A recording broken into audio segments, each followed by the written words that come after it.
மதிமுகம் செய்திகள். இன்றைய முக்கிய நிகழ்வுகளை பார்ப்பதற்கு முன்பாக தலைப்பு செய்திகளை பார்க்கலாம்.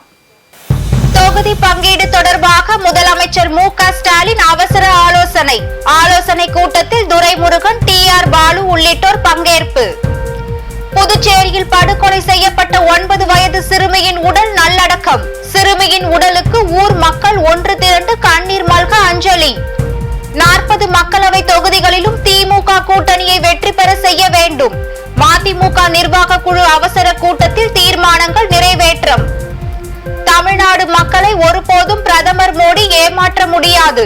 தொகுதி பங்கீடு தொடர்பாக ஓரிரு நாளில் அறிவிக்கப்படும் என செல்வ பெருந்தகை பேட்டி. பழனி திருக்கோவில் வியாபாரிகளுக்கு கால அவகாசம் வழங்க வேண்டும். எடப்பாடி பழனிசாமி கோரிக்கை.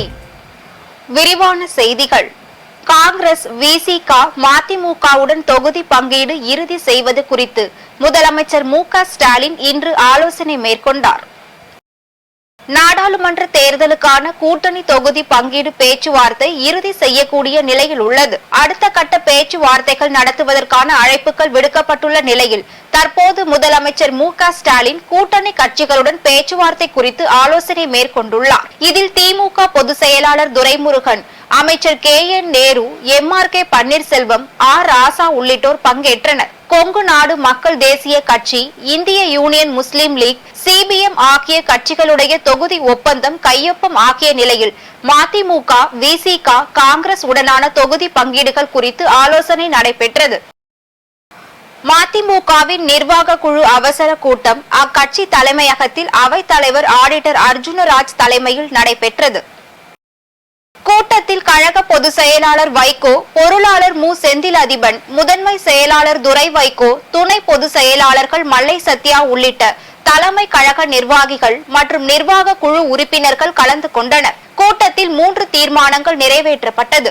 ஸ்டெர்லைட் ஆலையை மூட மக்கள் மன்றத்திலும் நீதிமன்றத்திலும் வைகோ அவர்கள் 28 ஆண்டுகளாக போராடியதற்கு கிடைத்த மாபெரும் வெற்றி பெற்றுள்ளதாக தீர்மானம் நிறைவேற்றப்பட்டது.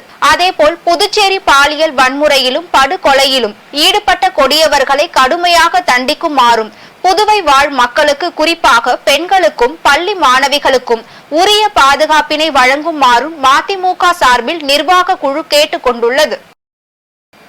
புதுச்சேரி முத்தியால்பேட்டையில் கொல்லப்பட்ட 9 வயது சிறுமியின் உடல் நல்லடக்கம் செய்யப்பட்டது.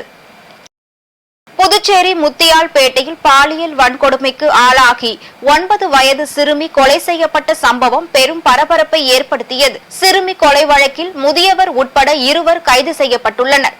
2 மீதும் போக்சோ, வன்கொடுமை தடுப்பு சட்டம் உள்ளிட்ட பிரிவுகளின் கீழ் வழக்கு பதிவு செய்யப்பட்டுள்ளது. தொடர்ந்து சிறுமி கொலை வழக்கு விவகாரத்தில் சிறப்பு குழு விசாரணை நடத்தி வருகிறது. சந்தேகத்தின் பேரில் போலீஸ் காவலில் உள்ள 5 பேரிடமும் சிறப்பு குழு விசாரணை நடத்தி வருகிறது. சிறுமி படுகொலையை கண்டித்து சமூக ஆர்வலர்கள், பொதுமக்கள் புதுச்சேரியில் பல இடங்களில் திரண்டு போராட்டம் நடத்தினர். இந்நிலையில் சிறுமியின் இறுதி ஊர்வலம் இன்று நடைபெற்றது. சிறுமியின் இறுதி ஊர்வலத்தில் பள்ளி மாணவர்கள், பொதுமக்கள் என ஏராளமானோர் பங்கேற்ற நிலையில் கஞ்சா உள்ளிட்ட போதைப் பொருட்கள் பயன்பாட்டிற்கு எதிராக முழக்கங்களை எழுப்பினர். அதனைத் தொடர்ந்து 9 வயது சிறுமியின் உடல் இன்று நல்லடக்கம் செய்யப்பட்டது. அமலாக்கத்துறை தொடர்ந்த வழக்கில் டெல்லி முதலமைச்சர் அரவிந்த் கெஜ்ரிவாலுக்கு ரோஸ் அவென்யூ நீதிமன்றம் சம்மன் அனுப்பியுள்ளது. டெல்லி மதுபான கொள்கை முறைகேடு வழக்கில் அரவிந்த் கெஜ்ரிவால் ஆஜராக 8 முறை சம்மன் அனுப்பப்பட்டுள்ளது. இந்நிலையில் மதுபான கொள்கை வழக்கில் சம்மனுக்கு இணங்கவில்லை என்ற அமலாக்கத்தின் 2வது புகாரின் பேரில் டெல்லி முதலமைச்சர் அரவிந்த் கெஜ்ரிவாலுக்கு ரோஸ் அவென்யூ நீதிமன்றம் புதிய சம்மன் அனுப்பியுள்ளது. தாங்கள் அனுப்பும் சம்மனுக்கு டெல்லி முதல்வர் ஒத்துழைக்க மறுப்பதாக அமலாக்கத்துறை வழக்கு தொடர்ந்தது. அமலாக்கத்துறை தொடர்ந்த வழக்கில் விளக்கம் அளிக்க அரவிந்த் கெஜ்ரிவாலுக்கு நீதிமன்றம் உத்தரவு பிறப்பித்துள்ளது.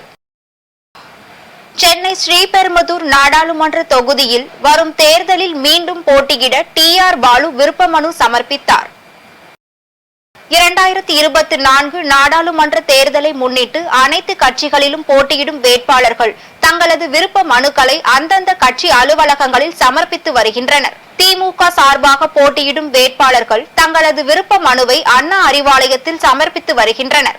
இந்நிலையில் ஸ்ரீபெரும்புதூர் நாடாளுமன்ற உறுப்பினரும் மக்களவை திமுக குழு தலைவருமான டி.ஆர். பாலு மீண்டும் அதே தொகுதியில் போட்டியிட தனது விருப்ப மனுவை திமுக தலைமையகமான அண்ணா அறிவாலயத்தில் இன்று சமர்ப்பித்தார். தமிழ்நாட்டு மக்களை ஒருபோதும் பிரதமர் மோடி ஏமாற்ற முடியாது என தமிழ்நாடு காங்கிரஸ் கமிட்டி தலைவர் செல்வ பெருந்தகை தெரிவித்துள்ளார். சென்னையில் செய்தியாளர்களை சந்தித்த அவர் தொகுதி பங்கீடு குறித்து திமுக மற்றும் காங்கிரஸ் கட்சிகளுக்கு இடையே எந்த விதமான பிரச்சனையும் இல்லை என தெரிவித்தார். சரி, நீங்க கேளுங்களா அவங்கள, நீங்க ஏன் கேட்க மாட்டேன்றீங்க? என்ன சொல்றாங்க? இல்லைன்றாங்களா? இல்ல நாங்க சொல்றது மறுப்பு சொல்றாங்களா? அப்படின்னா என்ன அதுக்கு என்ன அது சம்பந்தம் தானே? சொல்லுங்க. நாங்க சொல்வது சரின்னு தானே, இல்லைன்னா மறுப்பு சொல்லணும். இல்லைங்க நாங்க இது 139 ஆண்டுகளை கடந்த கட்சிங்க காங்கிரஸ் பேர் இயக்கம். எத்தனையோ தேர்தல்களை பார்த்துருக்கு, இந்த தேர்தலையும் சந்திக்கும். Right, thank you.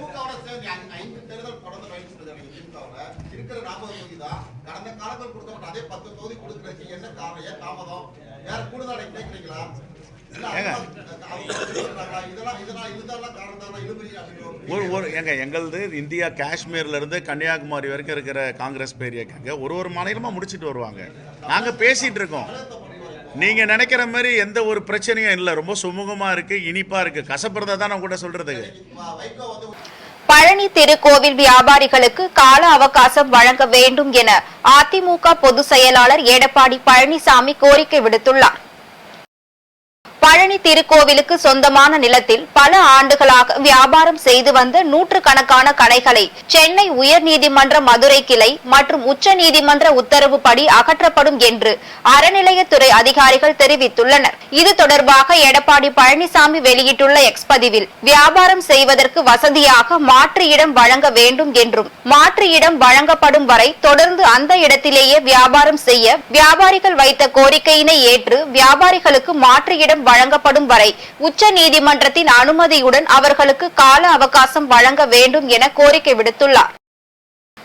மதுரை பெங்களூர் இடையே வந்தே பாரத் ரயிலை தொடங்கி வைக்க மார்ச் 13ஆம் தேதி பிரதமர் மோடி தமிழ்நாடு வர உள்ளதாக தகவல் வெளியாகியுள்ளது. சென்னையில் இருந்து கோவைக்கும் சென்னையில் இருந்து நெல்லைக்கும் வந்தே பாரத் ரயில் சேவை இயக்கப்பட்டு வருகிறது. அதேபோல் சென்னையில் இருந்து பெங்களூரு வழியாக மைசூர் வரை வந்தே பாரத் ரயில் சேவை இயக்கப்பட்டு வருகிறது. இந்நிலையில் மதுரை பெங்களூரு இடையே மார்ச் 13ஆம் தேதி வந்தே பாரத் ரயிலை தொடங்கி வைக்க பிரதமர் மோடி தமிழ்நாடு வர உள்ளதாக தகவல் வெளியாகியுள்ளது. மேலும் தென் தமிழ்நாட்டில் நடைபெறும் பாஜக பொதுக்கூட்டத்தில் கலந்து கொண்டு பிரதமர் மோடி உரையாற்ற உள்ளதாகவும் கூறப்படுகிறது.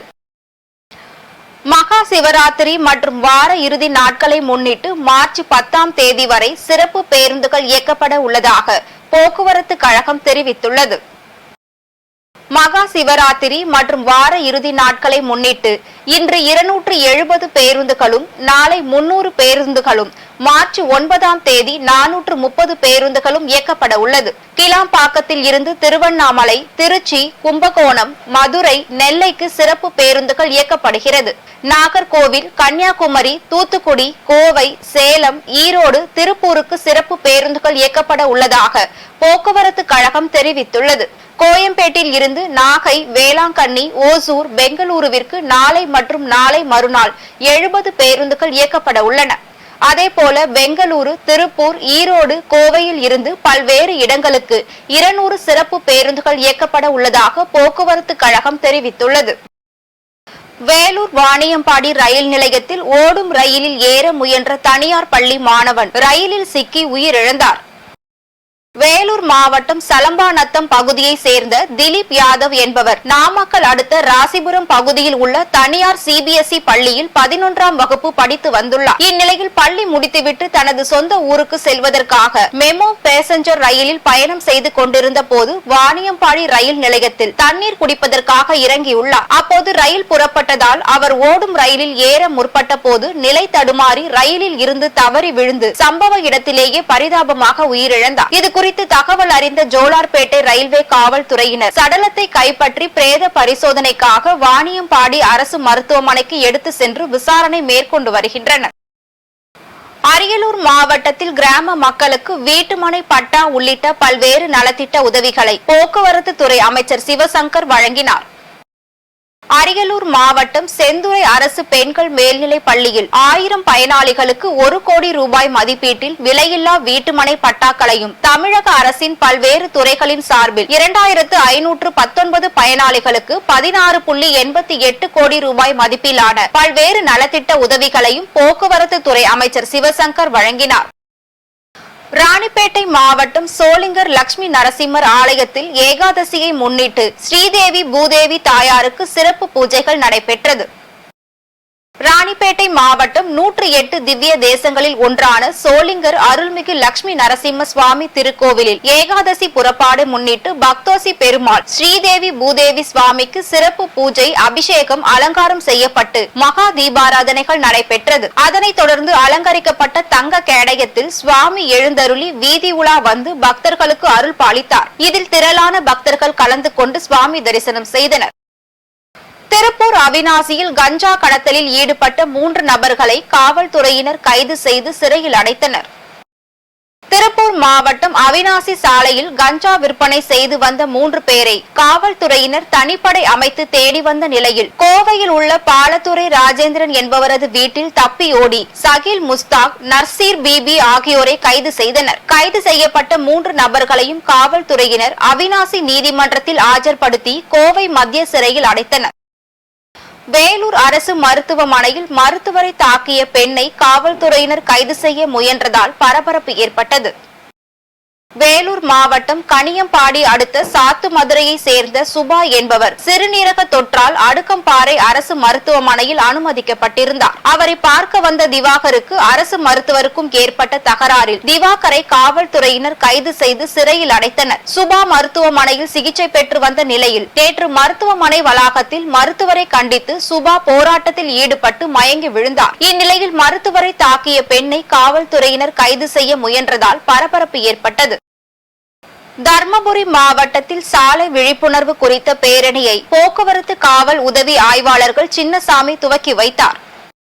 தர்மபுரி மாவட்டத்தில் இருசக்கர வாகனத்தில் வருபவர்கள் தலைக்கவசம் அணியாமல் வந்தால் ஏற்படும் பாதிப்புகள் குறித்தும், 4 சக்கர வாகனங்களில் வருபவர்கள் சீட் பெல்ட் அணியாமல் செல்வதால் ஏற்படும் விபத்து பாதிப்புகள் குறித்து விழிப்புணர்வு நிகழ்ச்சி நடைபெற்றது. அதனைத் தொடர்ந்து தர்மபுரி 4 ரோட்டில் இருசக்கர வாகனத்தில் ஹெல்மெட் அணிந்து சாலை விதிகளை கடைபிடித்து வந்தவர்களை ஊக்குவிக்கும் விதமாகவும் பாராட்டும் வகையிலும் இலவசமாக 1 லிட்டர் பெட்ரோல் வழங்கியும் சாலை விதிகள் குறித்து துண்டு பிரசுரங்களை வழங்கியும் போக்குவரத்து துறையினர் பாராட்டினர். இன்றைய தங்கம் வெள்ளி விலை வழங்குவோர் அட்டிகா கோல்ட் கம்பெனி. சென்னையில் இன்று 22 கேரட் ஆபரண தங்கத்தின் விலை கிராமிற்கு 50 ரூபாய் உயர்ந்து 6090 ரூபாய்க்கு விற்பனை செய்யப்படுகிறது. மேலும் 1 சவரன் ஆபரண தங்கத்தின் விலை 400 ரூபாய் உயர்ந்து 48,720 ரூபாய்க்கு விற்பனை செய்யப்படுகிறது. வெள்ளியின் விலையும் கிராமிற்கு 50 காசுகள் உயர்ந்து 1 கிராம் வெள்ளியின் விலை 78 ரூபாய் 50 காசுகளுக்கும் 1 கிலோ வெள்ளியின் விலை 78,500 ரூபாய்க்கும் விற்பனை செய்யப்படுகிறது. 60,000 ஊழியர்கள் பயணித்த கப்பல் மீது உக்ரைன் தாக்குதல் நடத்தியுள்ளது. ரஷ்யா உக்ரைன் 2 நாடுகளுக்கு இடையே நிலவும் தாக்குதலால் ரஷ்யாவிற்கு சொந்தமான போர் கப்பல்கள் மீது உக்ரைன் தாக்குதல் நடத்தியுள்ளது. நேற்று ரஷ்யாவின் ரோந்து கப்பலான செர்ஜி கோடா உக்ரைனில் வடிவமைக்கப்பட்டு உயர் தொழில்நுட்பம் மூலம் ஆளில்லா கடல் விமானம் மூலமாக கொண்டு வரப்பட்டுள்ளது. கப்பலில் 60,000 ஊழியர்கள் பயணித்த நிலையில் ரஷ்யா மீது உக்ரைன் தாக்குதல் நடத்தியுள்ளது. இதில் அக்கப்பல் நடுக்கடலில் மூழ்கியுள்ளது. மேலும் இதில் எத்தனை பேர் உயிரிழந்துள்ளனர் என்பது குறித்து தகவல்கள் இன்னும் ரஷ்யா வெளியிடவில்லை. மீண்டும் தலைப்பு செய்திகள். தொகுதி பங்கீடு தொடர்பாக முதலமைச்சர் மு.க. ஸ்டாலின் அவசர ஆலோசனை. ஆலோசனை கூட்டத்தில் துரைமுருகன், டி.ஆர். பாலு உள்ளிட்டோர் பங்கேற்பு. புதுச்சேரியில் படுகொலை செய்யப்பட்ட 9 வயது சிறுமியின் உடல் நல்லடக்கம். சிறுமியின் உடலுக்கு ஊர் மக்கள் ஒன்று திரண்டு கண்ணீர் மல்க அஞ்சலி. 40 மக்களவை தொகுதிகளிலும் திமுக கூட்டணியை வெற்றி பெற செய்ய வேண்டும். மதிமுக நிர்வாக குழு அவசர கூட்டத்தில் தீர்மானங்கள் நிறைவேற்றம். தமிழ்நாடு மக்களை ஒருபோதும் பிரதமர் மோடி ஏமாற்ற முடியாது. தொகுதி பங்கீடு தொடர்பாக ஓரிரு நாளில் அறிவிக்கப்படும் என செல்வ பெருந்தகை பேட்டி. பழனி திருக்கோவில் வியாபாரிகளுக்கு கால அவகாசம் வழங்க வேண்டும். எடப்பாடி பழனிசாமி கோரிக்கை. இத்துடன் செய்திகள் நிறைவடைந்தன. மீண்டும் செய்திகள் இரவு 8 மணிக்கு. மேலும் செய்திகளை தெரிந்து கொள்ள மதிமுகம் பிரைம் யூடியூப் தளத்தில் இணைந்திருங்கள்.